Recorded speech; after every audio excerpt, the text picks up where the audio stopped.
Kalau Anda ingin mengikuti sebuah multi-level marketing company, pastikan Anda melakukan riset yang lebih mendalam.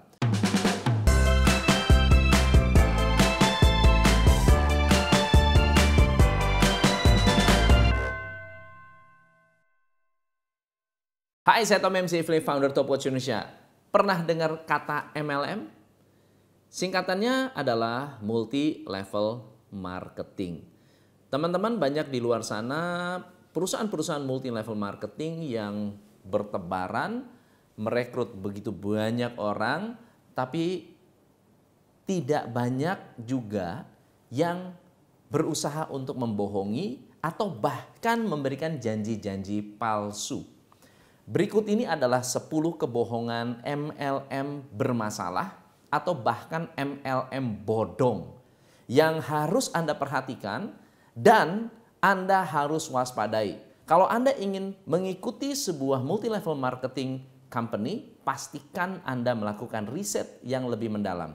10 kebohongan ini adalah: nomor 1, kalau Anda ikut MLM kami, Anda bisa cepat kaya. Lalu kemudian Anda akan dapat begitu banyak postingan sosial media, ya, kemudian pakai mobil, ada yang pakai Mercy. Saya baru 2 bulan bergabung, lalu Anda lihat dia sebelahnya mobil Mercy. Foto di mobil Mercy orang lain. Ada orang yang menggunakan Photoshop, ya, mengganti background dengan background liburan. Dan begitu banyak lagi skema-skema yang ditonjolkan yang ternyata merupakan bohong. Nah, apa kenyataan yang di-research oleh AARP Foundation? AARP Foundation adalah sebuah foundation yang melindungi retirement, para pensiunan. Nah, jadi di Amerika itu ada sebuah riset. Jadi katanya begini, dari 20 juta orang yang mengikuti MLM, yang mendapatkan keuntungan itu sangat sedikit sekali. Bahkan 53% mendapatkan penghasilan $5.300 setahun. $5.300 setahun. Nah, pertanyaannya adalah berapa banyak yang untung? Jadi saya adalah orang yang pernah mengikuti MLM dan saya juga pernah mengikuti direct marketing, saya pernah mengikuti macam-macam lah, ya. Jadi waktu itu ceritanya saya aktif di satu MLM, saya nggak mau sebut namanya. Sangat luar biasa, sangat happy sekali dan semangatnya luar biasa. Karena tiap minggu kita dibakar, tiap Selasa datang ke satu pertemuan dan dibakar. Selalu ada pembicara yang menunjukkan keberhasilannya dan kita benar-benar terbakar. Kemudian beberapa waktu lalu kita mencoba untuk hitung-hitungan. Pengeluaran kita dengan net penghasilan kita, untung nggak sih? Waktu itu kayaknya happy banget. Karena kayaknya kita mendapatkan penghasilan yang cukup. Itu uang jajan yang cukup. Tapi kenyataannya, waktu dihitung-hitung, kita rugi. Dan ternyata 90% orang yang mengikuti MLM mengalami kerugian. Penyebabnya apa? Masing-masing orang punya alasan. Oke?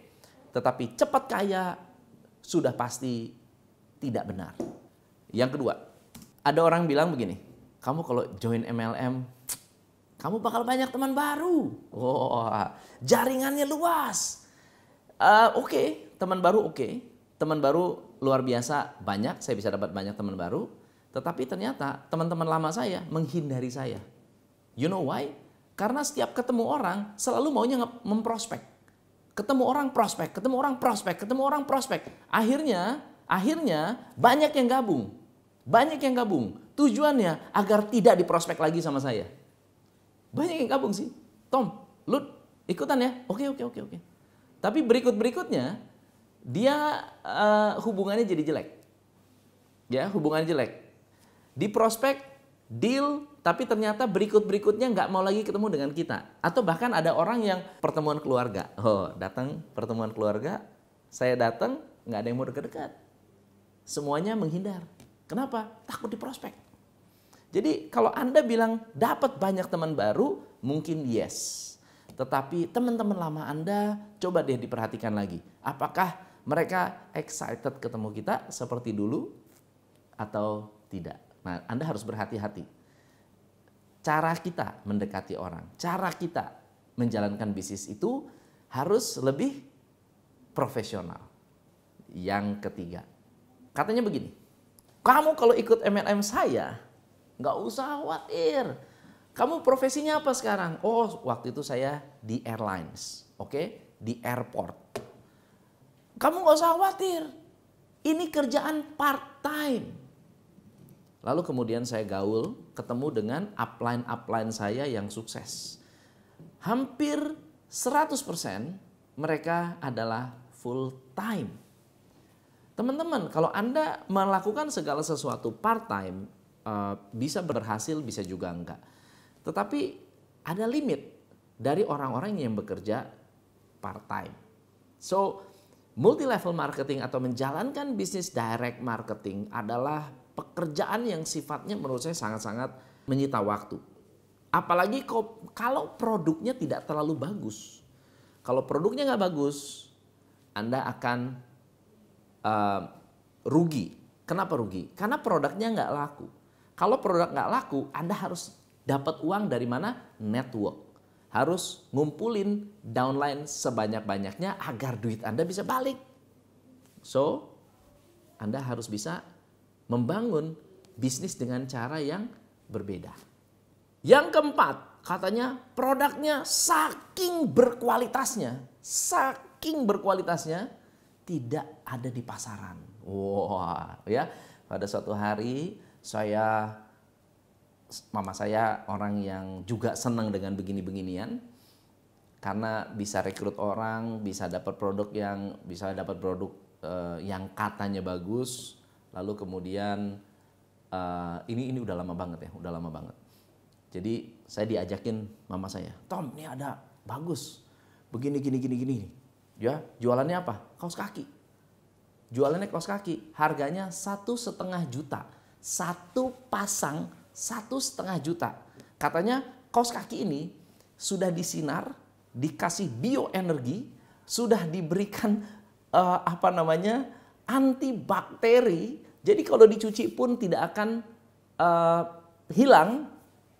Sudah diberi radiasi, kalau dipakai kaki nggak bau. Dan lebih keren lagi, bisa menyembuhkan berbagai macam penyakit. Teman-teman, kalau ada produk yang sedemikian hebat dan sedemikian luar biasanya, apakah mainstream company tidak mau mendistribusikan? Ya, apakah mainstream company tidak mau mendistribute? Kalau sedemikian hebat dan orang mau menjual dengan harga yang sedemikian luar biasa fantastik, kenapa enggak dijual di umum? Reasonnya adalah karena it's not reasonable. Karena enggak reasonable. Meskipun produknya tidak dijual untuk umum, harganya sangat-sangat fantastik luar biasa yang secara real sebetulnya selisihnya untuk komisi. Yang kelima, Anda akan dapat passive income. Siapa yang mau pensiun dini? Jadi dulu kalau saya diberi motivasi, yang ditonjolkan adalah bukunya Robert Kiyosaki, ya, Cash Flow Quadrant. Di mana cash flow quadrant ini menunjukkan Anda ini masuk kategori mana? Employee, spesialis, business owner, atau investor. Jadi selalu saya diiming-imingnya seperti itu. Kalau Anda employee dan self-employed, Anda adalah loser. Dibilangnya loser. Anda nggak bisa hidup, pasti miskin seumur hidup. Mau kaya, jadilah pengusaha. Mau lebih hebat lagi, jadi investor. Karena investor dapat passive income, uang yang bekerja untuk kita. Nah, di MLM ini uang bisa kerja untuk Anda. Jadi Anda bisa pensiun dini. Bahkan kita disuruh nulis impian kita apa. Setelah nulis impian, kita diminta untuk membayangkan impian itu menjadi kenyataan. Lalu kemudian kita diminta untuk menghitung biaya untuk mewujudkan impian tersebut. Dan kita harus mikir gimana caranya untuk dapetin uangnya. Yaitu dengan cara merekrut lebih banyak orang. Dan kalau Anda rekrut banyak orang, Anda akan dapat passive income. Kenapa? Karena downline Anda akan rekrut lagi. Downline-nya lagi akan rekrut lagi. Selama mereka merekrut orang, Anda dapat passive income. Actually, berapa banyak yang benar-benar rajin merekrut dan seberapa besar bisnis Anda kalau Anda stop recruiting? Anda yang hitung sendiri. So jadi hati-hati bahwa passive income datangnya bukan dari downline. Karena kita ngambil uang downline, recruitment money. Yang benar adalah, yang kedua adalah kalau Anda punya bisnis, passive income bisa terbentuk dari investment Anda atau dari bisnis Anda. Anda pilih sendiri yang mana yang mau Anda bangun. Lebih parah lagi, yang keenam adalah Anda bisa kaya tanpa harus rekrut. Yang penting Anda gabung. Itu kan sebetulnya untuk membuat orang bisa confident bahwa iya nggak usah rekrut nggak apa-apa. Udah Bapak nggak usah rekrut nggak apa-apa. Yang penting pakai produknya. Jadi kita harus beliin produk dan ada targetnya. Ada PV-nya, targetnya. Harus mencapai sekian baru komisinya keluar dan lain-lain sebagainya. Masih percaya bahwa kalau Anda tanpa merekrut bisa benar-benar kaya? Coba Anda berhenti cari customer. Coba Anda berhenti cari customer. Nggak mungkin bisnis bisa survive. Karena 68% customer akan hilang. Sudah pasti.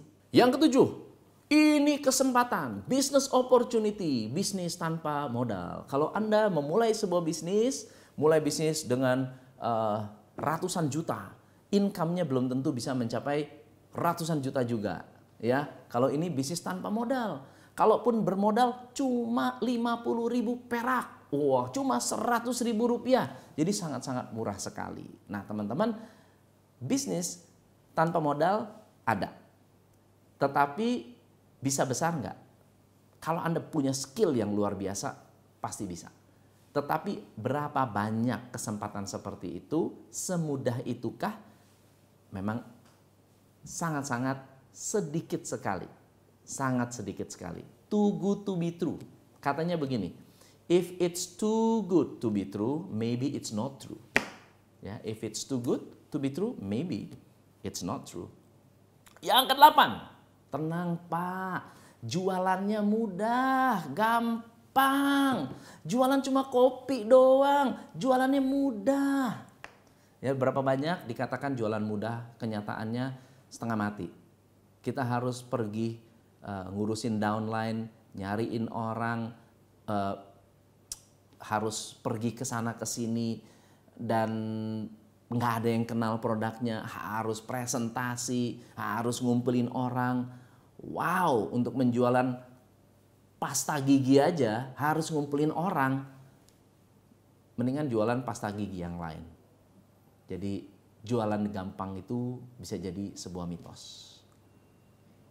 Yang ke-9, scientifically proven. Nah, teman-teman, ada beberapa MLM yang saya perhatikan menggunakan data-data atau bahkan report-report dari medical. Yang kemudian ketika kita telusuri, sebetulnya tidak ada report itu. Atau bahkan ketika dikonfirmasi ke dokter-dokter yang memang katanya merekomendasikan, ternyata tidak bisa membuktikan. Salah satunya adalah kaos kaki bioteknologi tadi. Ya, ketika saya mencoba, by the way perusahaannya udah nggak ada. By the way sekarang perusahaan udah nggak jelas. Jadi waktu saya coba-coba iseng cari tahu ini siapa sih sebetulnya, susah sekali untuk menemukan hasil riset realnya. Kalaupun ada, itu cuma opini. Jadi beda ya antara research dan opini, itu beda sekali. So, Anda harus berhati-hati dengan kata-kata scientifically proven. Ketika dikatakan scientifically proven, oleh siapa? Siapa yang memprove bahwa ini adalah sudah terbukti menghasilkan atau bisa dipertanggungjawabkan. Yang terakhir, katanya bisnis itu legal, namanya MLM legal, di semua negara maju legal. Kenyataannya MLM itu banyak yang dilarang. Kenyataannya MLM itu banyak sekali dilarang karena sistem piramidanya atau bahkan bisnis recruitment base. bukan customer base. Recruitment base itu berarti begini, Anda produknya nggak pusing, yang penting Anda rekrut orang, Anda dapat uang. Ya, produknya Anda nggak usah tahu lah. Pokoknya produk ini berjalan atau nggak, Anda tidur aja udah pasti aman. Yang penting rekrut. Nah, yang didorong oleh para MLM bodong ini adalah Anda dituntut untuk rekrut. Ayo dong rekrut, semangat, semangat, semangat rekrut. Nah, itu bahaya sekali. But, teman-teman, bukan berarti semua MLM bermasalah. Saya pernah mengikuti MLM yang menurut saya sangat bagus sekali, produknya pun bagus. Saya masih pakai sampai sekarang. Salah satunya adalah, saya nggak enak nyebut brand. Tapi anyway, minuman kesehatan. Oke, itu yang pertama. Yang kedua adalah susu, yang bikin badan saya lebih stabil berat badannya. Lalu kemudian, kalau ada satu yang saya ingin share, yaitu Network 21. Network 21, saya pernah ngikut ya, Network 21, CNI, Herbalife, kemudian Young Living. Ini yang baru, Young Living itu adalah aromaterapi, saya pakai sampai sekarang. Kemudian istri saya juga happy banget. Lalu kemudian yang saya suka dari mereka adalah nomor satu, kita belajar jualan dari MLM. Saya belajar jualan tuh dari MLM. Yang kedua, saya belajar pengetahuan yang luar biasa lewat network marketing, Network 21. Saya belajar luar biasa. Menurut saya keren banget, ya. Ilmunya luar biasa. Yang ketiga, Anda belajar leadership dan komunikasi dengan mengikuti multi level marketing yang benar atau yang bagus, yang profesional, yang tidak janji-janji muluk atau yang tidak memaksa Anda untuk melakukan yang namanya rekrutmen. Ya, Anda diiming-imingi janji-janji yang terlalu muluk. Nggak perlu terlalu seperti itu. Karena apa? Produknya works. Kalau produknya works, Anda nggak perlu jualan. Basically, Anda pakai sendiri pun sudah happy. Anda dapat komisi, bukan komisi aja, Anda dapat harga yang murah dari Anda menjadi anggota. Tapi Anda nggak perlu melakukan rekrutmen yang terlalu heboh. Kalau Anda ingin belajar sesuatu yang sifatnya bisnis, Anda belajarlah dari pengusaha. Atau Anda belajar dari business owner. Anda belajar dari business coach. Anda belajar dari business consultant yang sehari-hari memang urusannya dengan bisnis. Kalau Anda ingin belajar direct marketing, Anda belajar dari direct marketer yang memang sudah terdaftar di asosiasi, yang memang tidak terlarang. Kalau Anda ingin kaya cepat, lebih baik jangan. Karena bisa jadi Anda kecewa. So, semoga bermanfaat. By the way, kalau Anda setuju, please komen. Kalau Anda tidak setuju, please komen. Kalau ini adalah sesuatu yang tidak masuk akal, please welcome and comment. Atau bahkan Anda share ke teman-teman Anda supaya mereka bisa belajar dari pelajaran ini. Saya Tom MC Ifle, salam pencerahan. Hanya di Top Coach Indonesia.